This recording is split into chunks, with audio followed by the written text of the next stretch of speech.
Dios les bendiga a todos. Estamos de nuevo con el propósito de llevar a cabo un estudio bíblico sobre Apocalipsis. Es muy importante, el libro de Apocalipsis, el quinto evangelio. Saben que la palabra evangelio quiere decir buenas nuevas de salvación, y Apocalipsis es eso, buenas nuevas de salvación. Cristo es el tema central del libro de Apocalipsis. El libro de Apocalipsis es un evangelio, y un evangelio muy importante, porque además es un libro profético. Nosotros estamos en el Evangelio de San Juan, en el libro de Apocalipsis, capítulo 1, versículo 1. Permítanme enseñarle este texto. Aquí ustedes pueden ver, aquí dice la revelación de Jesucristo que Dios le dio para manifestar a sus siervos las cosas que deben suceder pronto. Y la declaró enviándola por medio de su ángel a su siervo Juan. Hoy yo quiero hablar acerca de esta expresión, su ángel. Vamos a verlo en griego. Aquí está marcado su ángel. ¿Ustedes ven? Su ángel está encerrado, ¿verdad? Apostilas diotus angelus. Ángel, eso es ángel. Por medio de tu ángel. ¿Qué significa eso? La gente siempre, la generalidad, piensa que se trata de un ángel cualquiera que le sirvió al Señor, le asistió. El Señor lo mandó por medio de un ángel X. Pero eso no es así. En realidad, cuando la palabra habla de su ángel, es como cuando en el Antiguo Testamento habla del ángel de Jehová. O sea, está diciendo que es la persona de Jesucristo. Ese es su ángel, es la misma persona de Jesucristo. Vamos a ver lo que nos dice en el Salmo 34:7. Es una porción muy conocida de todos ustedes. El Salmo 34:7. Vamos a ver. Dice, tal vez no le sea fácil leerlo. Está aquí.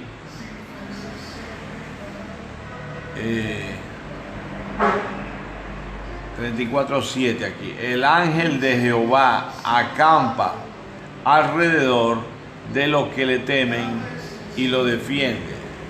Ese es el Salmo 34:7. El ángel de Jehová acampa alrededor de ¿qué? De los que le temen. Esa expresión no se diría de un ángel ni de un arcángel.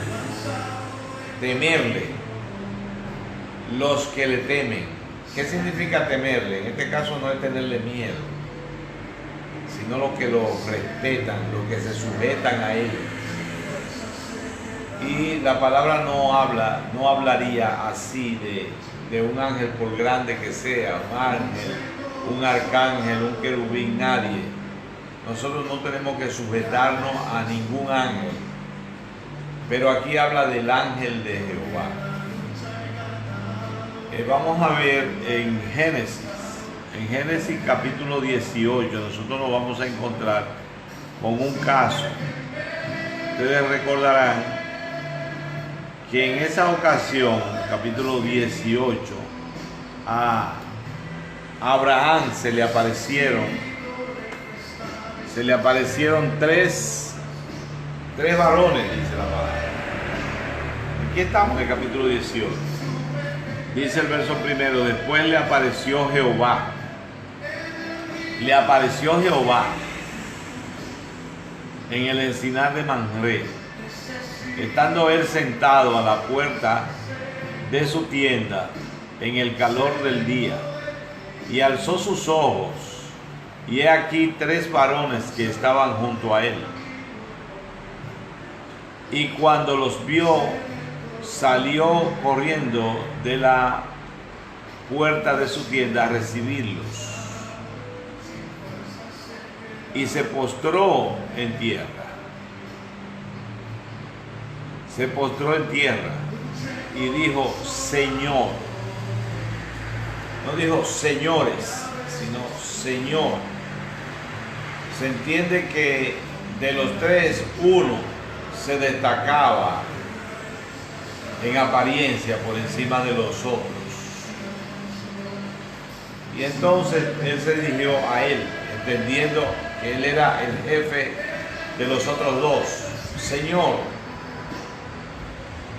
Entonces él los invita para prepararle agua para los pies y prepararle comida. Así mismo dice que se traiga ahora un poco de agua y lavad vuestros pies, y recostaos debajo de un árbol, y traeré un bocado de pan y sustentad vuestro corazón. Y después pasaréis pues pasaréis, pues por eso habéis pasado cerca de vuestro siervo. Y ellos dijeron: haz así como has dicho. En el Evangelio de San Juan,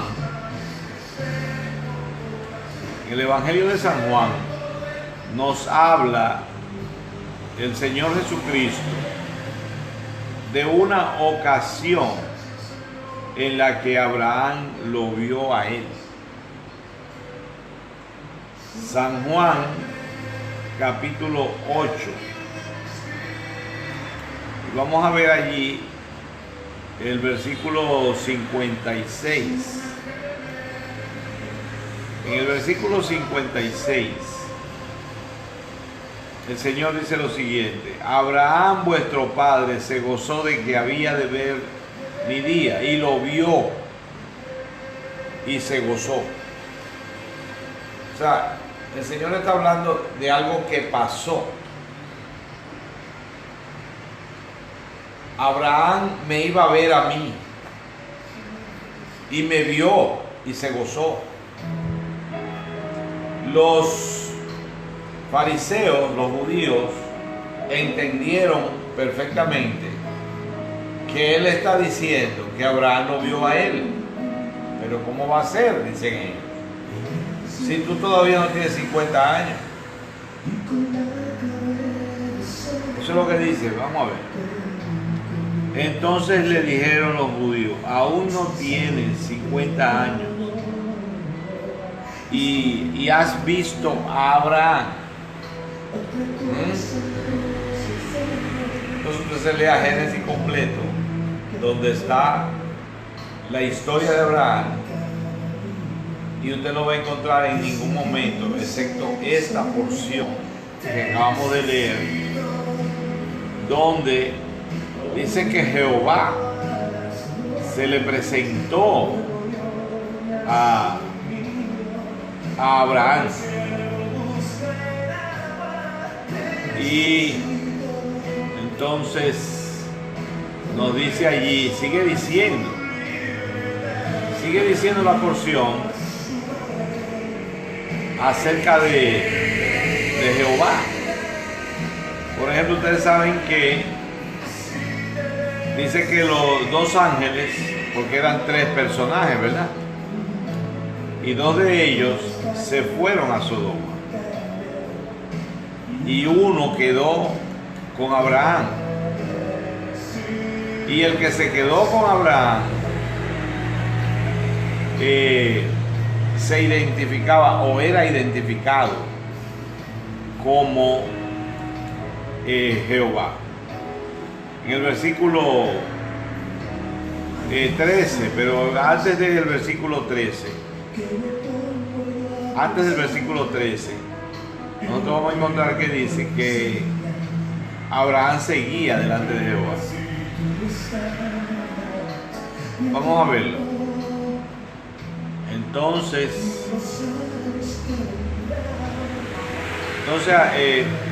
dijo Abraham, ¿por qué se ha reído? Y entonces Jehová. De los tres, hay uno que es identificado como Jehová. Entonces Jehová dijo a Abraham. Entonces, eso era hablando con relación al niño que iba a tener Sara. Entonces, el verso 20 y 22 nos dice, y se apartaron de allí los varones y fueron hacia Sodoma. Se apartaron de allí los varones y fueron hacia Sodoma. Cualquiera diría en esta parte, bueno, los tres se fueron, pero solo dos de ellos fueron y uno se quedó. Vamos a ver si ustedes pueden ver el verso 22. Déjame subirlo un poco. Es aquí. Y se apartaron de allí los varones.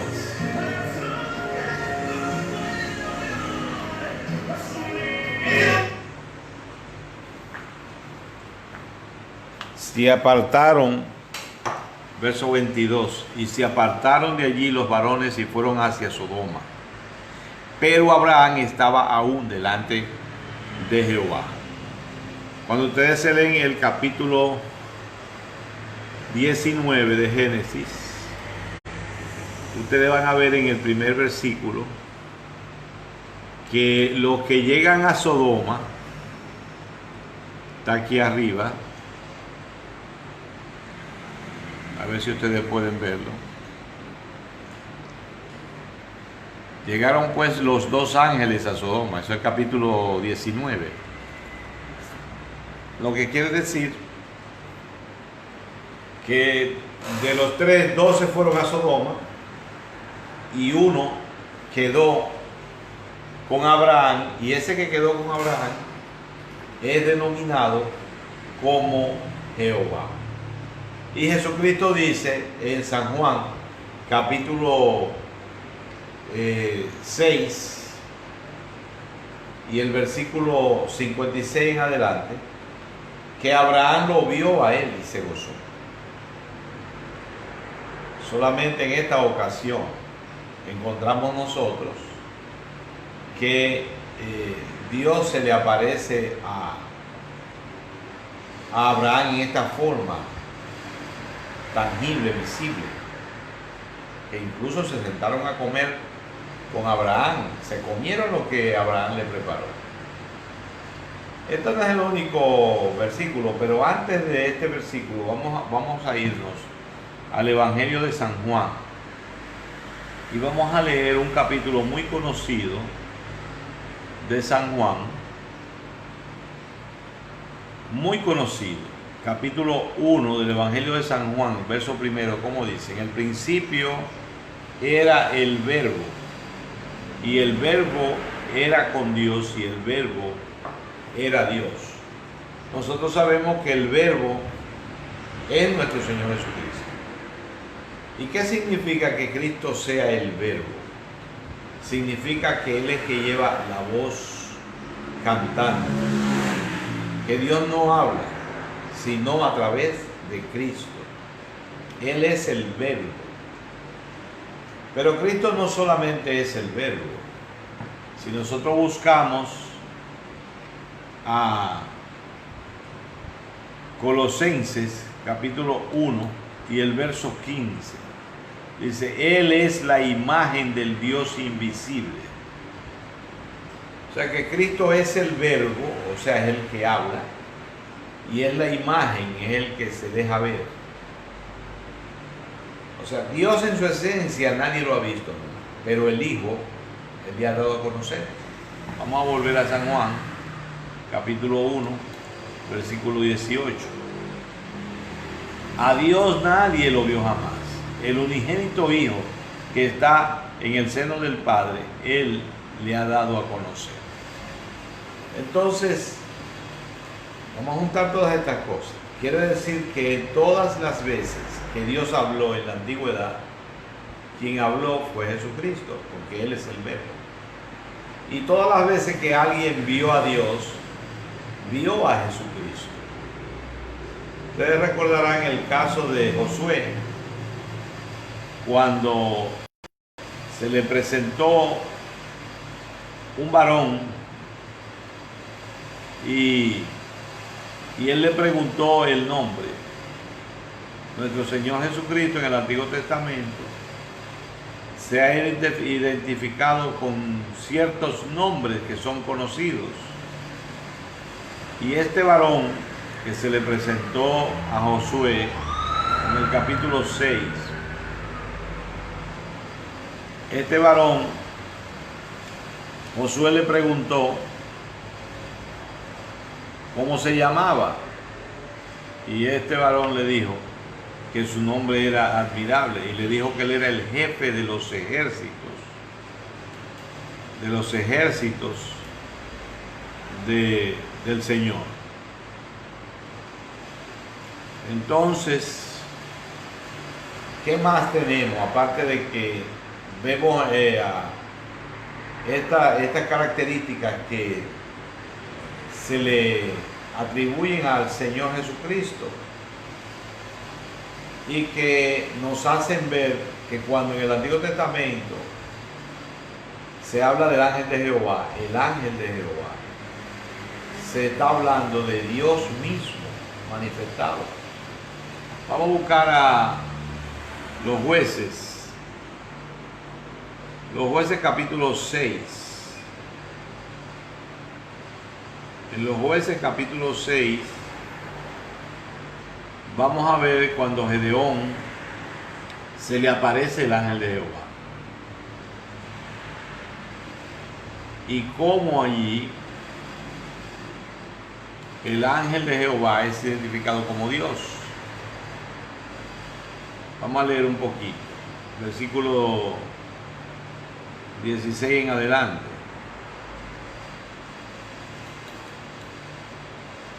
Dice, vamos a leer desde el 13. El 13 no, desde el 12. El 11. Y vino el ángel de Jehová y se sentó debajo de la encina que está en Ofra, la cual era de Joás Abieserita.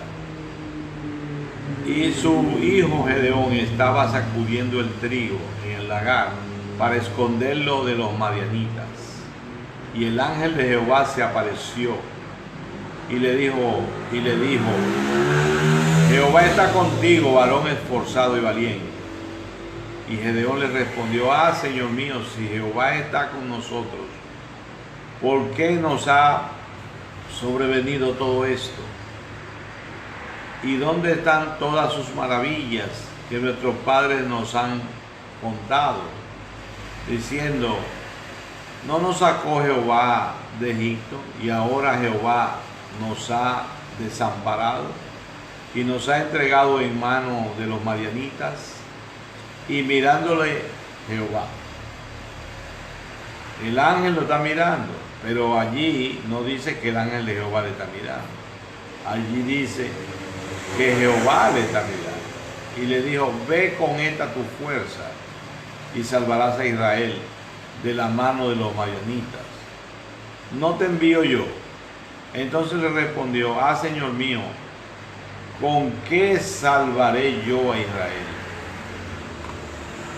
He aquí que mi familia es pobre en Manasés y yo el menor de la casa de mi padre. Jehová le dijo, ustedes pueden buscar esa porción. Estamos hablando de Josué capítulo 6, a partir del verso 11 usted comienza a leer. Y se va a dar cuenta de que el ángel de Jehová allí es el mismo Dios. El ángel de Jehová es el mismo Dios. Es nuestro Señor Jesucristo manifestado.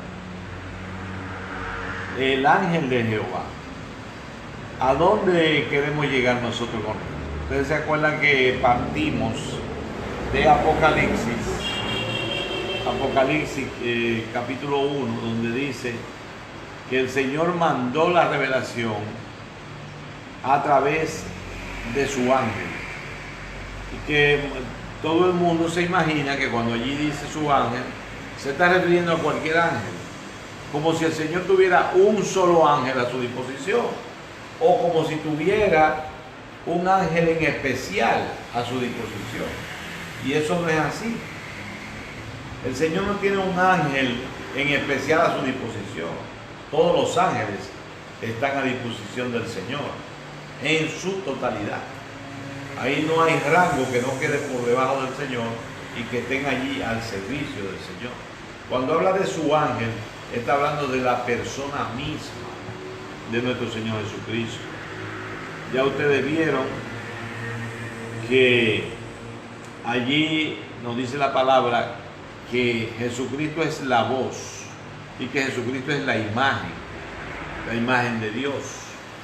Porque Dios es espíritu, o sea, Dios no tiene cuerpo, no se puede ver, sino a través de una manifestación, de una epifanía o teofanía, donde se hace visible mediante una visión. Esto fue lo que hizo en Génesis capítulo 18. Pero que quien hace ese milagro no es el Padre, sino Jesucristo, porque Él es la voz y Él es la imagen del Dios invisible, como dice la palabra. Entonces, la única vez que nosotros vamos a encontrar que el Padre se expresó es en el Antiguo Testamento, en el Nuevo Testamento. Por ejemplo, en el mismo Evangelio de San Juan, en el Evangelio de Mateo capítulo 3, verso 16, donde dice: este es mi Hijo amado. Entonces, sin duda que ahí habló el Padre. Y también en Apocalipsis nosotros encontramos que el que está en el trono habla. Pero en el Antiguo Testamento, quien se manifestaba, se dejaba ver y hablaba, es Jesucristo, también el que dijo: sea la luz, y fue la luz. Fue el Señor Jesucristo el que creó los cielos y la tierra y hizo todo. De por sí, la palabra lo dice expresamente. Usted se busca el Evangelio de San Juan, el capítulo 1, y usted va a encontrar otros datos importantes allí. San Juan capítulo 1. Y vamos a ver el versículo 2. Hablando del verbo, dice: este era en el principio con Dios. Y es importante aprovechar aquí, porque hay falsa doctrina en boca de hombres de Dios. Falsas doctrinas en boca de hombres de Dios. Ustedes me van a disculpar que yo no dé nombres, porque no quiero herir a nadie. Sencillamente por la doctrina, usted, cuando se tope con esta doctrina, ya usted sabe que es una doctrina falsa. Que se dice que antes de la creación que nosotros conocemos,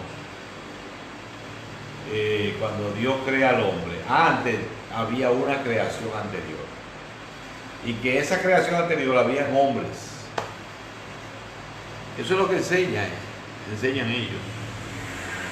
Entonces, cuando aquí decimos: en el principio era el verbo, y otra vez en el verso 2, este era en el principio, ¿a qué principio se refiere? Se refiere al único principio que la Biblia nos presenta. ¿Qué nos dice Génesis 1:1? En el principio creó Dios los cielos y la tierra. Ahí está el principio.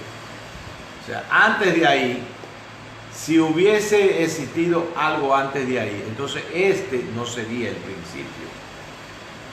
El principio sería el otro, el anterior a ese.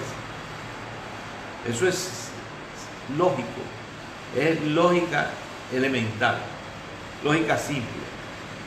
Cuando habla del principio, quiere decir que no hay más nada, no hubo nada antes de. Ese es el principio. Bueno, pero después abundamos sobre este aspecto. Aquí nos dice que Cristo era en el principio con Dios. Todas las cosas, otro aspecto que hay que tocar ahí, es que Cristo era en el principio con Dios.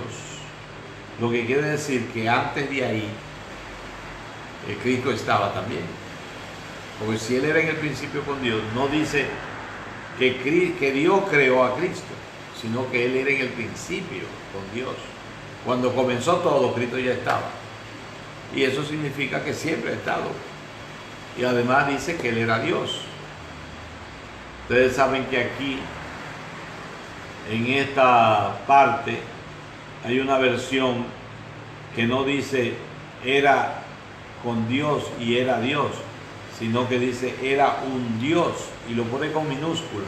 Estamos hablando de la traducción del Nuevo Mundo. Cuando usted tenga una Biblia que diga traducción del Nuevo Mundo, sepa que esa Biblia tiene muchos agregados y también muchas cosas que han sido extirpadas. Es una Biblia falsa. La traducción del Nuevo Mundo es una Biblia falsa. Comenzando por aquí, que dice era un Dios. Nosotros que manejamos el griego, pues podemos decir que no es una traducción correcta decir un Dios y ponerlo con minúsculas. Pero no podemos entrar mucho en ese aspecto porque nos saldríamos del que traemos. En el verso 3 dice, todas las cosas por Él, o sea, por Cristo, fueron hechas. Todas las cosas.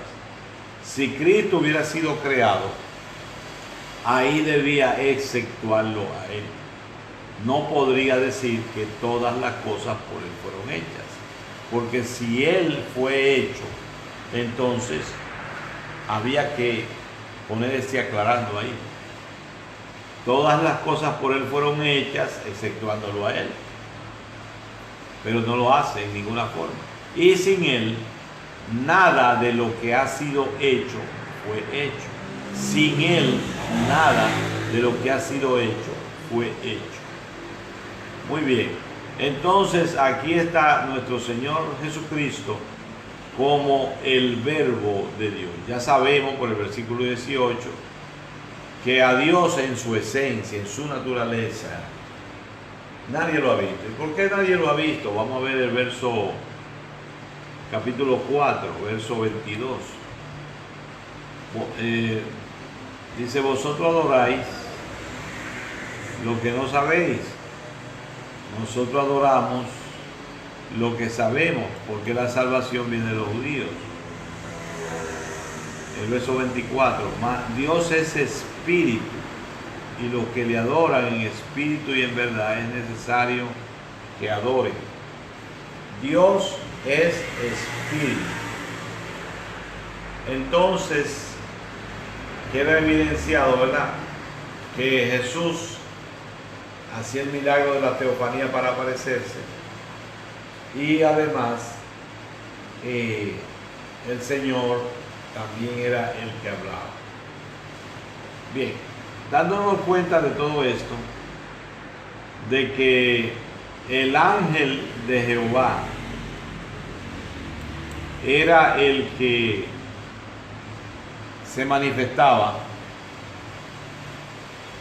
O sea, cuando se manifestaba el ángel de Jehová, era el mismo Dios el que se manifestaba. Así que cuando aquí en Apocalipsis 1 dice que Él manda la revelación por medio de su ángel a su siervo Juan,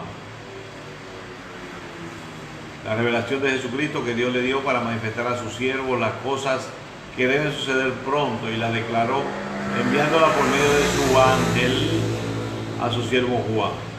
Entonces ya está claro que cuando habla de su ángel, está hablando del mismo Señor Jesucristo. Pero también hay que tomar en cuenta, para darle mayor aval a esto que estamos diciendo, que en el capítulo 1, en el mismo capítulo 1, el que se le presenta a Juan no es un ángel, ni un arcángel, ni un querubín, ni un serafín. El que se le presenta a Juan es el mismo Señor Jesucristo. En el verso 10 dice: yo estaba en el Espíritu en el día del Señor y oí detrás de mí una gran voz como de trompeta, que decía: yo soy el Alfa y la Omega, el primero y el último. Escribe en un libro lo que ves y envíalo a las 7 iglesias que están en Asia: a Éfeso, Esmirna, Pérgamo, Tiatira, Sardis, Filadelfia y Laodicea. Y me volví para ver la voz que hablaba conmigo. Y vuelto vi 7 candeleros de oro. Y en medio de los 7 candeleros a uno semejante al Hijo del Hombre. Entonces, si dice allí el versículo 1 que lo mandó por medio de su ángel al siervo Juan, ¿por qué él es que se presenta? Ese es su ángel. Cuando habla de su ángel, está hablando de una manifestación de sí mismo. Cuando en el Antiguo Testamento habla del ángel de Jehová, habla de una manifestación del mismo Dios. Cuando en Apocalipsis habla de su ángel, está hablando de una manifestación de sí mismo. Si usted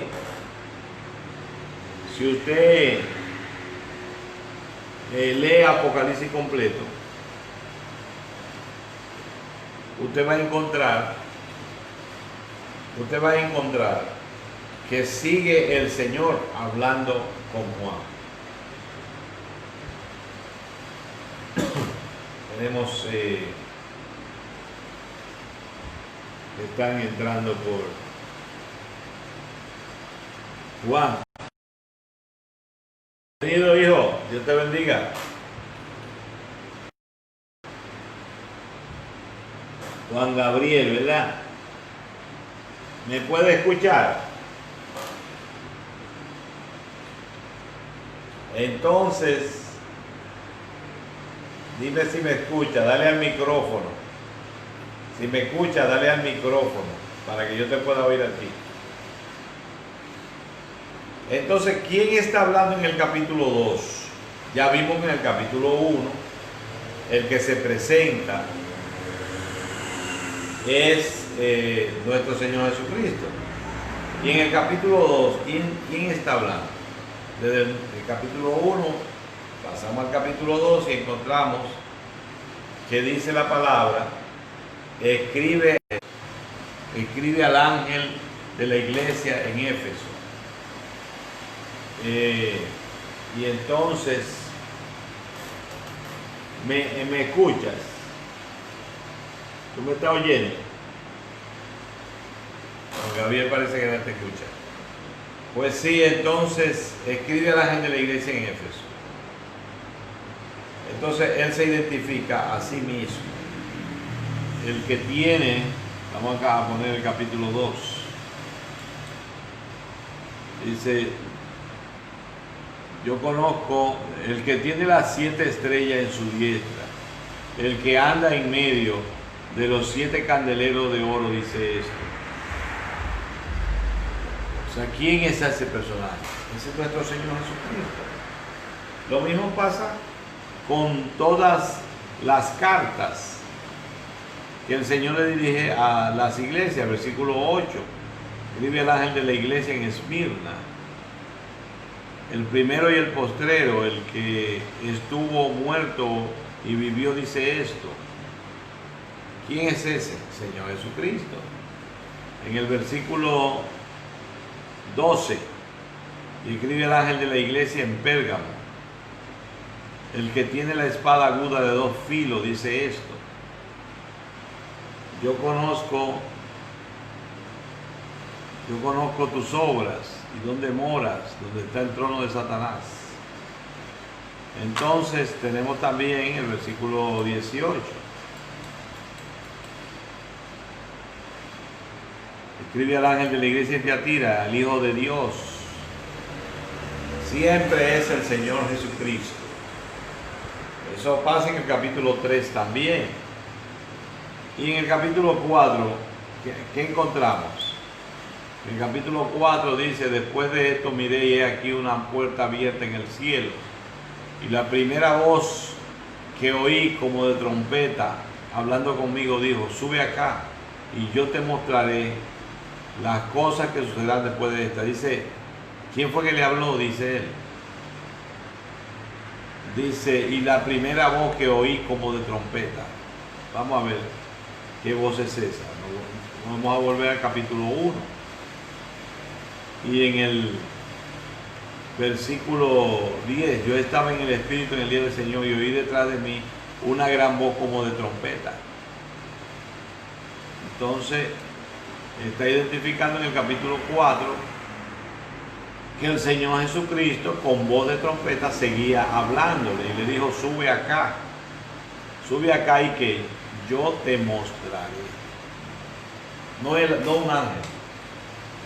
Y en este caso, ángeles que hablan, sí, los hay varias veces, pero la imagen predominante, la voz predominante, quien realmente está siempre revelándose a Juan o revelándole a Juan, es el mismo Señor. Lo que quiere decir que cuando en Génesis capítulo 1 nos habla del ángel de Jehová, realmente es el mismo Señor Jesucristo el que está hablando. Eso está bastante claro, ¿verdad? Este es el momento en el que ustedes podrían formular preguntas o incluso hacer objeciones.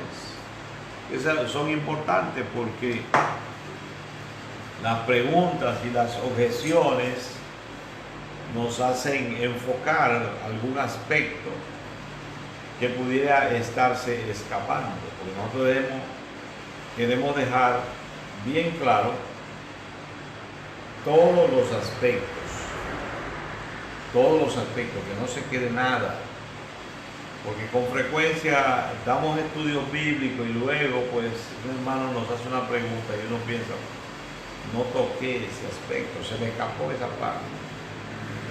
La idea es que toquemos todos los aspectos, especialmente lo que tiene que ver con el libro de Apocalipsis, porque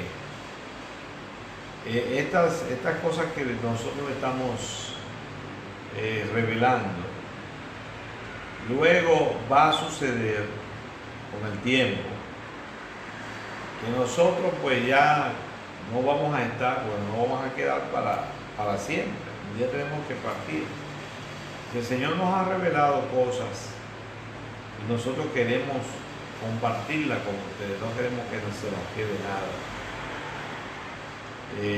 La idea es que podamos abarcar todo para que en el futuro, aún nosotros ausentes, ustedes puedan recibir por video. Nosotros estamos preparando un libro, estamos bastante avanzados porque van a ser varios tomos, y ya el primer tomo está bastante avanzado. Estamos casi imprimiéndolo, editándolo, así que pronto ustedes podrán recibir este material para que lo tengan físicamente y puedan consultarlo cada vez que quieran, aunque estos videos también están disponibles, pero no sabemos, cualquier falla en el sistema pudiera borrar todos los datos, los archivos, y entonces, pero si usted lo tiene físicamente, pues eso es importante. Incluso en el futuro los libros físicos van a desaparecer, pero habrá mucha gente que va a conservar sus libros importantes, sus libros físicos importantes, serán reliquias que podrán enseñarla. Mire,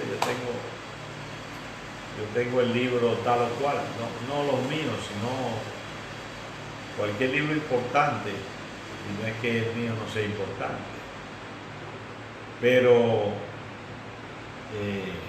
para no presumir de nada, pues habrán libros que querremos conservarlos, aún desaparezcan lo que tiene que ver con los libros físicos, todo documento físico. Muy bien, entonces tenemos aquí Apocalipsis.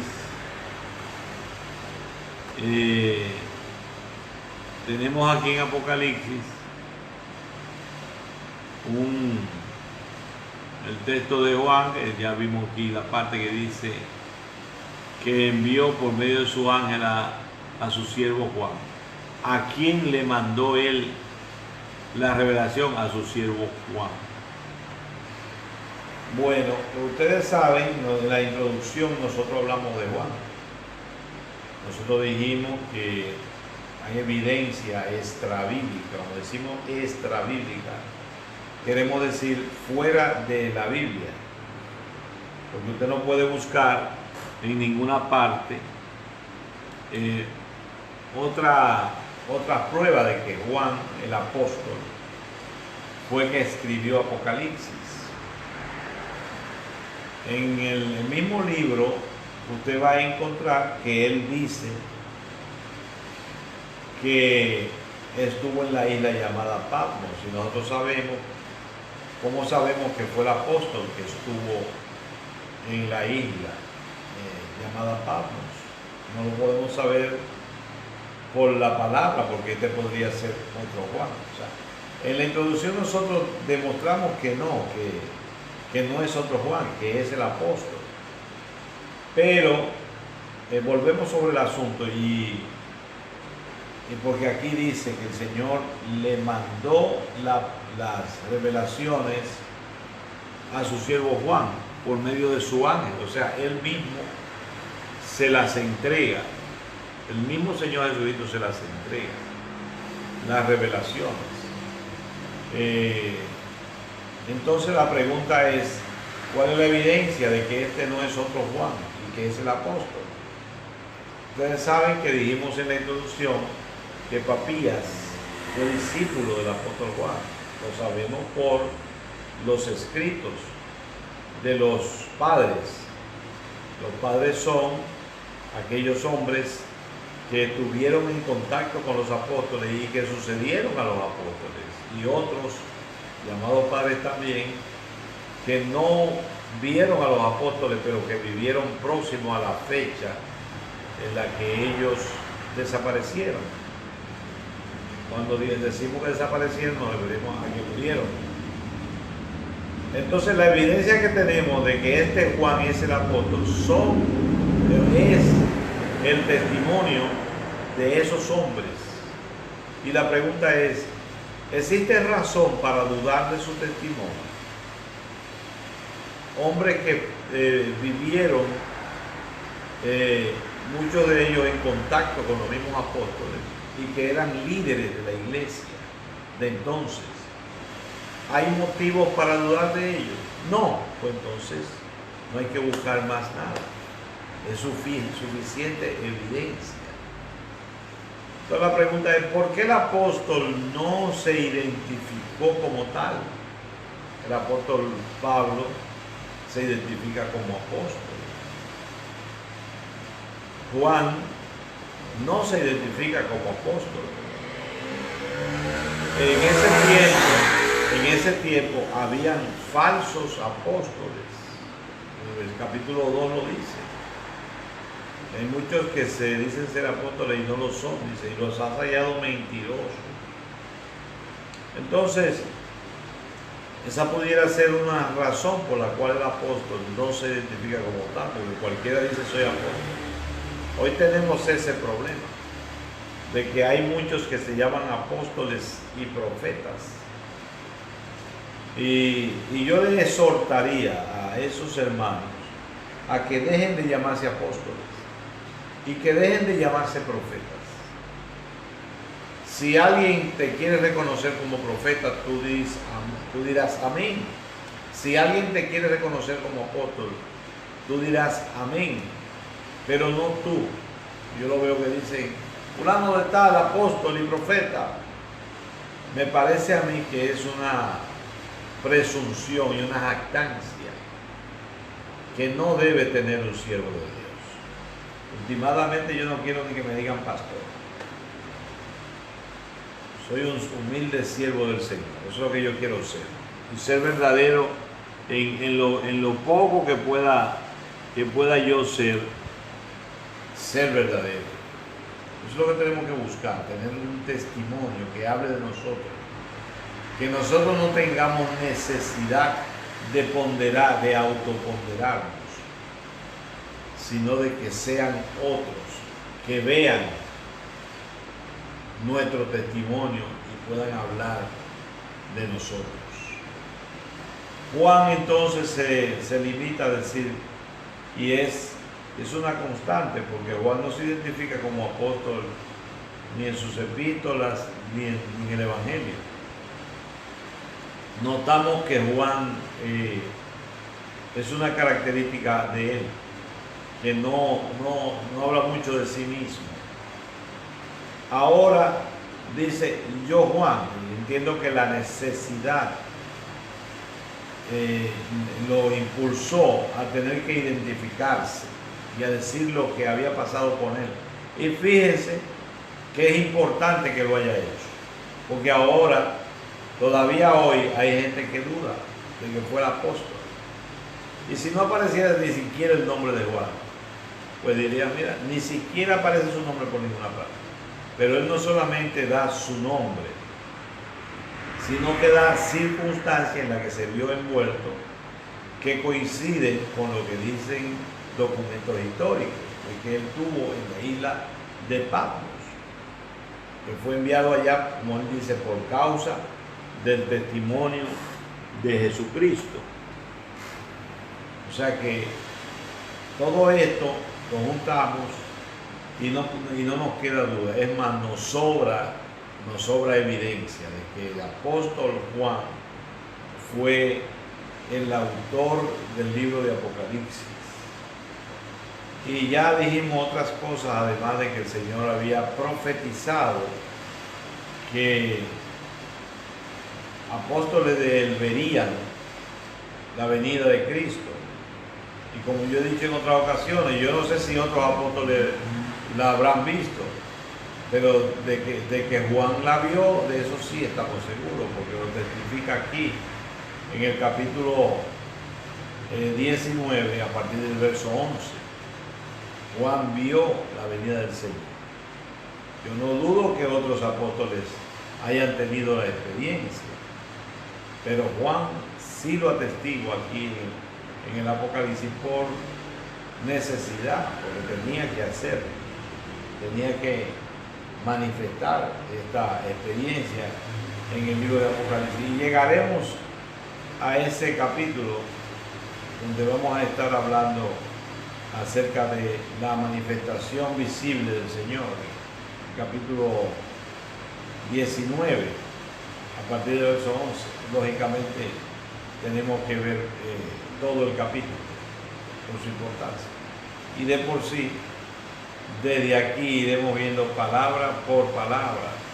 Nada va a quedar fuera de lo que tenemos que hablar. Su siervo Juan.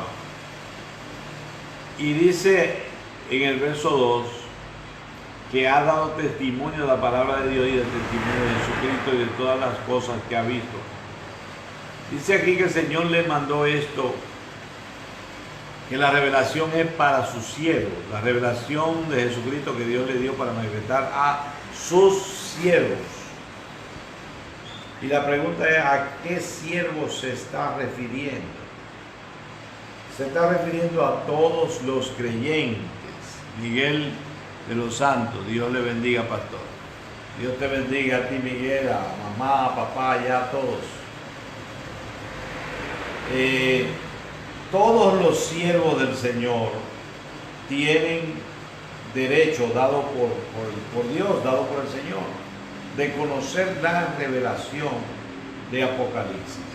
Pero usted sabe algo, cuando Dios da algo, siempre yo le decía esto a una pastora amiga, que Dios le había dicho acerca de bendiciones que Dios le había prometido. Y ella me preguntaba, ¿por qué esas bendiciones no llegaban?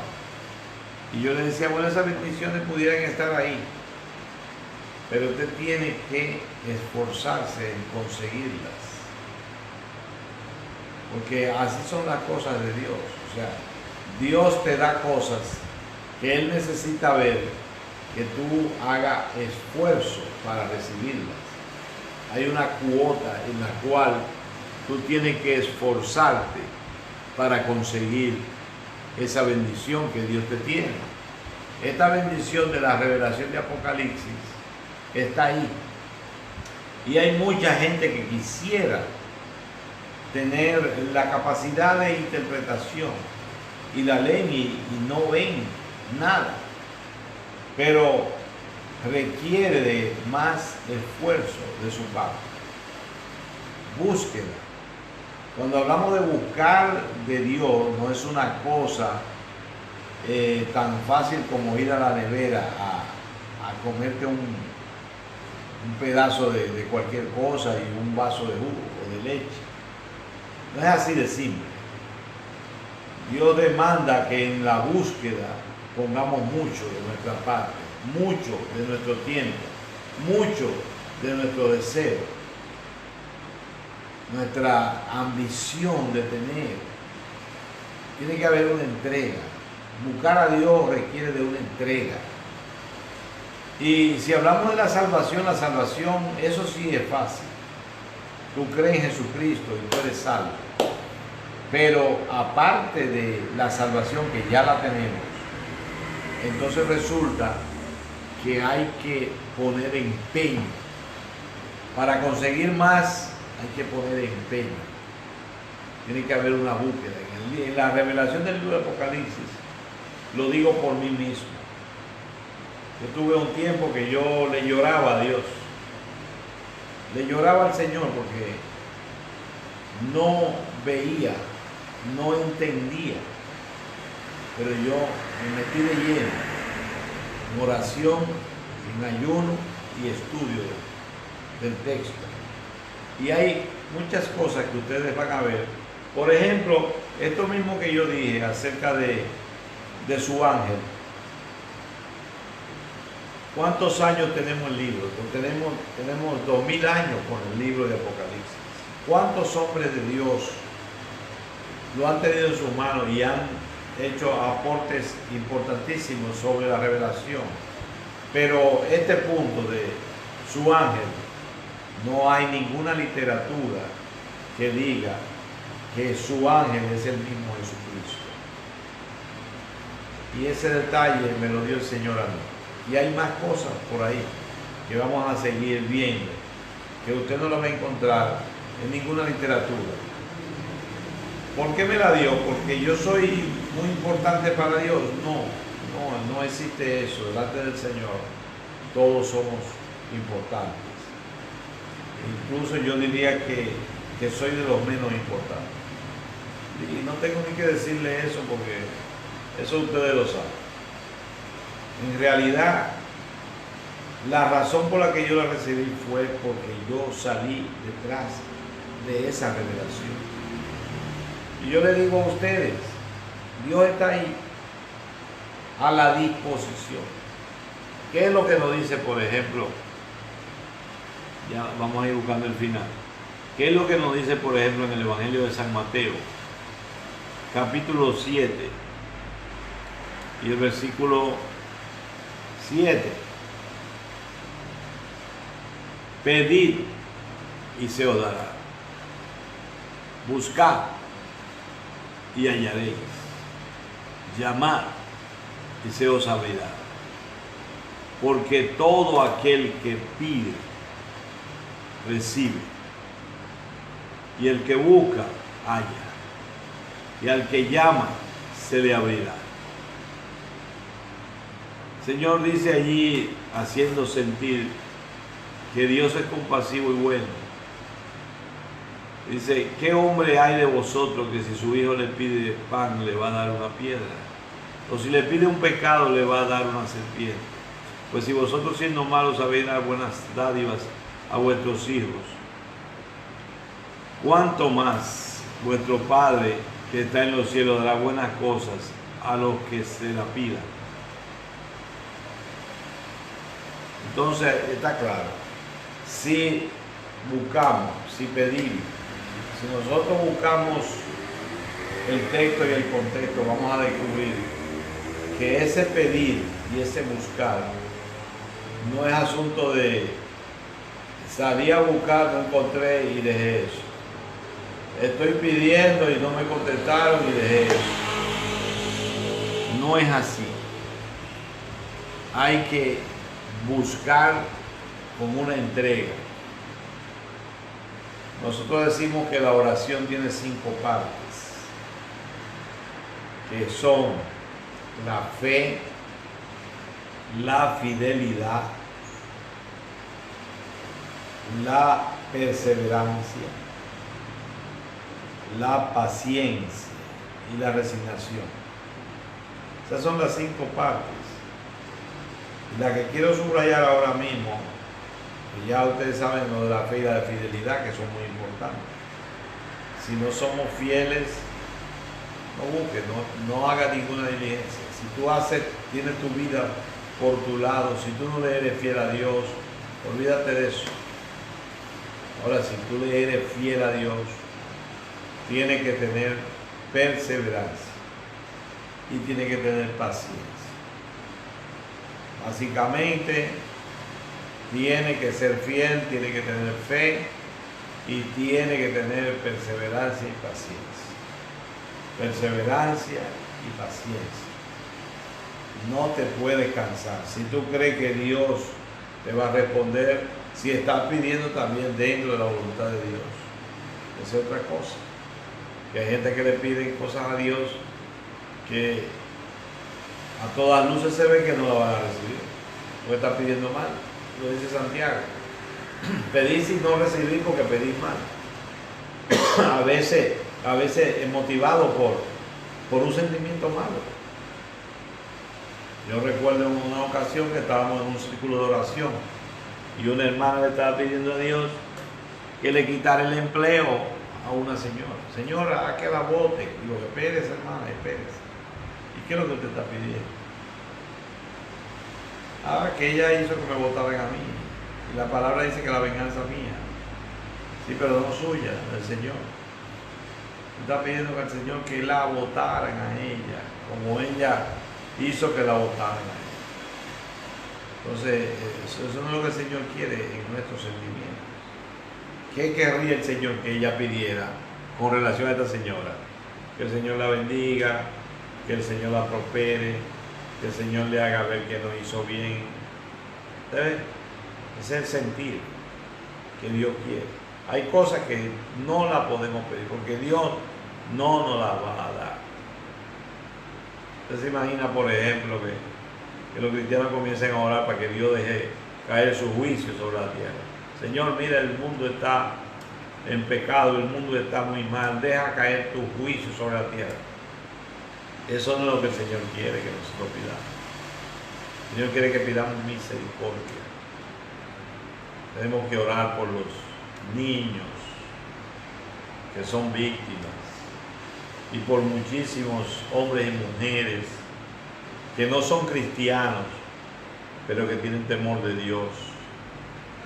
Pida por ello para que el Señor le haga llegar un siervo o una sierva que le lleve la palabra del Evangelio y para que el Espíritu Santo acompañe a esos siervos y los convenza de pecado y puedan venir a los pies del Señor.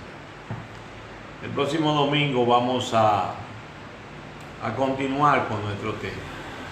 Comparta para que a otros le lleguen estas verdades. Que Dios les bendiga abundantemente.